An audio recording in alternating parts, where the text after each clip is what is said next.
नमस्कार, दिल्ली न्यूज में आपका बहुत बहुत स्वागत है। चलिए देखते हैं आज की 10 फटाफट बड़ी खबरों को।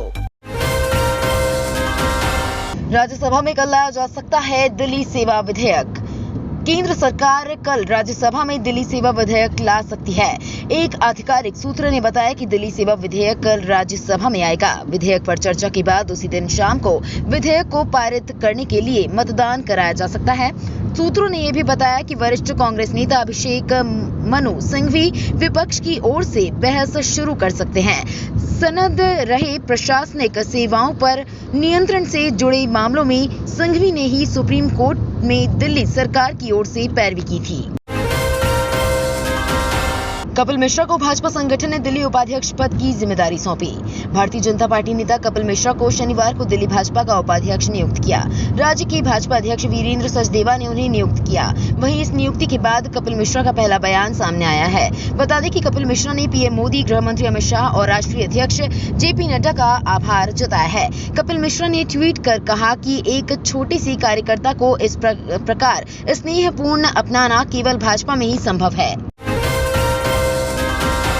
केंद्रीय मंत्री ने बताया कि 2030 तक देश में दौड़ेगी 800 वंदे भारत ट्रेन।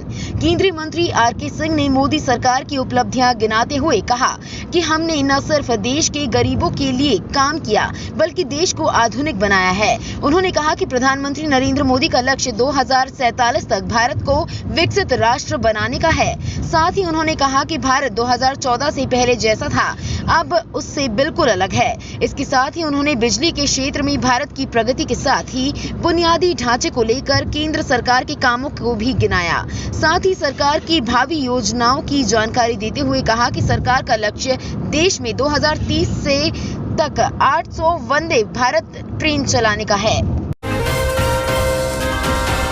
चंद्रमा की पहली ऑर्बिट में पहुंचा चंद्रयान-3। चंद्रयान-3 पर इसरो ने नया अपडेट दिया है। इसरो के अनुसार चंद्रयान ने चांद का ऑर्बिट पकड़ लिया है। अब चंद्रयान करीब 166 किलोमीटर गुणा 18,000 किलोमीटर की ऑर्बिट में यात्रा कर रहा है। फिलहाल चंद्रयान सही तरह से काम कर रहा है।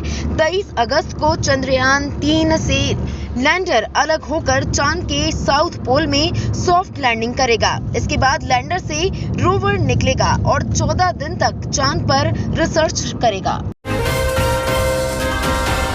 मणिपुर में फिर हिंसा और आगजनी से मैतेई समुदाय के 3 लोगों की हत्या से तनाव बढ़ा। मणिपुर में एक बार फिर हिंसा की आग जल उठी है। विष्णुपुर जिले में शुक्रवार की रात मैतेई समुदाय के 3 लोगों की हत्या कर दी गई। इसके अलावा उपद्रवियों ने कई घरों में आग भी लगा दी। विष्णुपुर पुलिस ने बताया कि मैतेई समुदाय के 3 लोगों की हत्या कर दी गई। इसके अलावा कुकी समुदाय के लोगों के घरों में आग लगा दी गई। पुलिस सूत्रों का कहना है कि कुछ लोग बफर जोन के पार करके मैतेई इलाके में आए और उन्होंने मैतेई इलाके में फायरिंग की। विष्णुपुर जिले के क्वाकटा इलाके से 2 किलोमीटर से आगे तक केंद्रीय बलों ने बफर जोन बनाया है। इमरान खान को तोशाखाना केस में सजा से 5 साल के लिए अयोग्य करार। पाकिस्तान के पूर्व प्राइम मिनिस्टर इमरान खान की मुश्किलें बढ़ गई हैं। इस्लामाबाद की एक ट्रायल कोर्ट ने तोशाखाना केस ने इमरान खान को 3 साल जेल की सजा सुनाई है। 1 लाख रुपए का जुर्माना भी लगाया गया है। इमरान की पार्टी पीटीआई ने दावा किया है कि इमरान को उनके जमा पार्क स्थित घर से गिरफ्तार कर लिया गया है। कोर्ट के फैसले के बाद इमरान की राजनीतिक करियर पर संकट आ गया है। वो अगले 5 साल तक चुनाव नहीं लड़ पाएंगे। इस्लामाबाद पुलिस ने इमरान के खिलाफ अरेस्ट वारंट जारी किया था। इमरान की गिरफ्तारी के बाद पाकिस्तान में माहौल गर्मा सकता है। सरकार के मेरी माटी मेरा देश अभियान की कामयाबी के लिए बीजेपी ने झोंकी ताकत। देश में 12 मार्च 2021 को शुरू हुए आजादी के अमृत महोत्सव का समापन मेरी माटी मेरा देश अभियान के इसी महीने अगस्त 2023 में होने जा रहा है। भाजपा आला कमान ने भारत सरकार की ओर से चलाए जाने वाले अभियान को जन सहभागिता कार्यक्रम का दर्जा देते हुए इसे लेकर देशव्यापी अभियान का खाका तैयार किया है। पार्टी इस अभियान में अपने सभी सांसदों, अन्य निर्वाचित जनप्रतिनिधियों के साथ साथ राष्ट्रीय, राज्यीय, जिला स्तरीय यहां तक कि गांव स्तर तक के कार्यकर्ताओं को उतारने जा रही है। पर्यटकों के लिए लाल किला हुआ बंद, 300 बड़ी इमारतों पर सुरक्षा कर्मी तैनात। दिल्ली पुलिस के अनुसार लाल किला पर आयोजित समारोह में इस बार G20 सम्मेलन की झलक दिखेगी। लाल किला परिसर और बाहरी इलाके में ऑटोमेटिक फेस रिकॉग्निशन सिस्टम, कैमरों सहित कई आधुनिक उपकरण लगेंगे। किसी भी संदिग्ध के कैमरे की जद में आने के बाद सिग्नल कंट्रोल रूम को मिल जाएगा। कंट्रोल रूम की निगरानी सुरक्षा एजेंसियों के हाथ में होगी। लाल किले की सुरक्षा की जिम्मेदारी NSG, SPG, अर्धसैनिक बल के जवान और दिल्ली पुलिस के हाथ में है। 200 मीटर तक के दायरे में अर्धसैनिक बल की तैनाती होगी।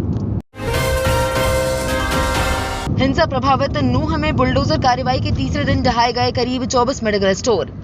हरियाणा की नूंह जिला प्रशासन की अवैध निर्माण के खिलाफ कार्रवाई तीसरे दिन भी जारी रही। शनिवार सुबह लगभग 2 दर्जन मेडिकल स्टोर और अन्य दुकानों को जमींदोज किया गया। प्रशासन ने गुरुवार शाम को हिंसा प्रभावित नूंह से करीब 20 किलोमीटर दूर तावड़ू में सरकारी जमीन पर अतिक्रमण कर रहने वाले अप्रवासियों की झोपड़ियों को तोड़ दिया था। नूंह में नल्हड़ के शहीद हसन खान मेवाती सरकारी मेडिकल कॉलेज में भारी पुलिस तैनाती के बीच अस्पताल के मुख्य प्रवेश द्वार के सामने स्थित लगभग 2 दर्जन दुकानों, जिनमें ज्यादातर फार्मेसी थी, को उनको ध्वस्त करने के लिए बुलडोजर चलाया गया। ये दुकानें वहां वर्षों से हैं।